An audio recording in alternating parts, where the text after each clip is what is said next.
Dans cette vidéo, je vais te partager 3 critères essentiels à prendre en compte dans le choix d'une niche YouTube. Vous savez, YouTube est clairement le meilleur business que tu puisses lancer aujourd'hui en 2024. Mais avant de se lancer, tu as 2 possibilités. Soit tu passes par l'ancienne méthode, comme celle que je suis en train de te faire en te présentant devant la caméra, où tu vas devoir acheter un gros matériel pour faire des vidéos. Ou alors tu passes par la deuxième méthode où tu n'auras pas besoin de monter ton visage, tu vas créer du contenu en automatique. Et c'est clairement la seconde méthode que moi je te recommande si tu veux réellement gagner beaucoup d'argent grâce à la monétisation YouTube. Mais dans tous les cas, que ce soit la première ou la deuxième méthode, l'importance de choisir une bonne niche est cruciale. Et c'est pourquoi dans cette vidéo, j'ai décidé de te partager les 3 critères à prendre en compte dans le choix de ta niche. Mais avant qu'on ne passe à la vidéo, permets-moi de me présenter. Je suis Rosel Mogo et sur cette chaîne, je t'apprends à faire de l'argent en ligne pour de vrai. Je te partage mon expérience au sujet du business en ligne afin que toi aussi tu tires une leçon de cela avant de te lancer. Alors, le premier critère à prendre en compte dans le choix d'une niche, ça sera tout simplement la demande du marché. C'est-à-dire, tu vas faire des recherches sur YouTube en tapant les mots-clés de ta niche et tu verras les vidéos qui ont le plus marché afin de voir si les gens sont intéressés par ce que tu proposes. Moi, par exemple, lorsque je tape un sujet sur YouTube, si je ne vois pas des vidéos qui ont dépassé le million de vues, ça veut dire tout simplement que la niche n'est pas à fort potentiel. Et c'est une niche à prendre du recul avant de se lancer. Ça ne veut pas dire qu'il faut te lancer, ça veut tout simplement dire qu'il faut prendre du recul avant de te lancer. Parce que si les gens ne font pas cette niche, c'est qu'il y a un problème et que ça forcément ça ne marche pas. Mais ça peut aussi dire que c'est toi qui vas peut-être apporter cette innovation en créant une nouvelle valeur sur YouTube. Mais rassure-toi bien que ta niche a du fort potentiel. Tu peux par exemple être dans les niches de buzz, les niches par exemple comme le football, ou par exemple hier le PSG a tapé le Real, ou bien le Barça joue contre City, quelque chose comme ça. Et puis il y a eu un massacre. Directement tu reprends la vidéo, tu fais une vidéo de commentaires et tu repostes sur ta chaîne.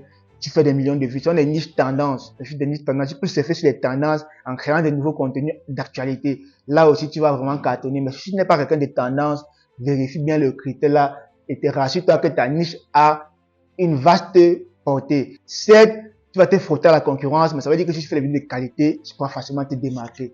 Ensuite, le deuxième critère que tu vas prendre en compte, ce sera tout simplement tes capacités à faire des vidéos pour la niche que tu auras choisie. Je m'explique. Tu vas évaluer premièrement tes compétences en montage vidéo, en création de miniatures, en rédaction de scripts, en description et tag, tout ce qui va aller dans la production de ta vidéo. Ensuite, deuxièmement, tu vas évaluer ton temps, le temps que tu peux allouer à produire une vidéo, parce que si tu travailles par exemple ou bien que tu es étudiant, tu dois forcément faire YouTube en alternance avec ton boulot, ton activité, ce qui fait que tu dois réduire ton temps de production de contenu. Alors tu dois être purement et extrêmement productif pour réussir sur le long terme. Et enfin, tu vas aussi évaluer le budget que tu alloues pour chaque vidéo que tu produis. Il y a les vidéos qui te font dépenser énormément d'argent.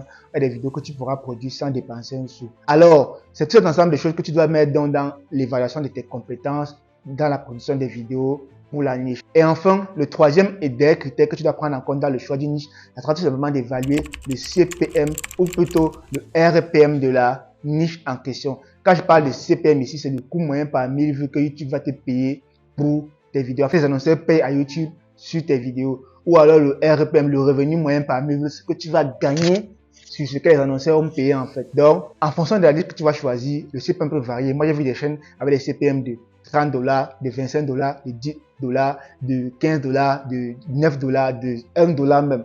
Donc, si tu choisis mal ta niche, tu vas échouer au niveau de la monétisation parce que tu vas faire beaucoup de vues sans rentabiliser forcément. Donc, si tu comprends moi que c'est un critère très important à prendre en compte. Et c'est un peu difficile au début quand tu te lances parce que tu ne connais personne, tu n'es pas familier au dashboard de YouTube et tu ne sais pas comment faire pour évaluer si une niche a un fort potentiel, un haut revenu de CPM ou pas.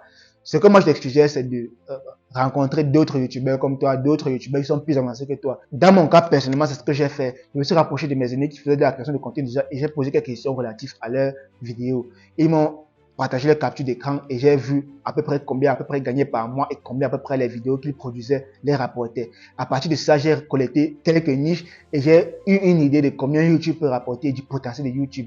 Ça m'a permis de choisir une niche en rapport à leur domaine. C'est vrai que j'ai commencé par copier ce qu'il fallait déjà au départ, mais à la longue, j'ai compris, j'ai su tirer mon épingle du jeu. Dans ton cas, si tu n'as pas de personne vers qui te rapprocher, qui pour te parler des statistiques, je te suggère de taper sur YouTube et tu verras plein de créateurs qui partagent les chiffres. Il y a par exemple Ibrahim Karamaj, sa chaîne qui partage régulièrement ses chiffres, combien il a fait sur YouTube, pour te donner un peu une idée de sa niche.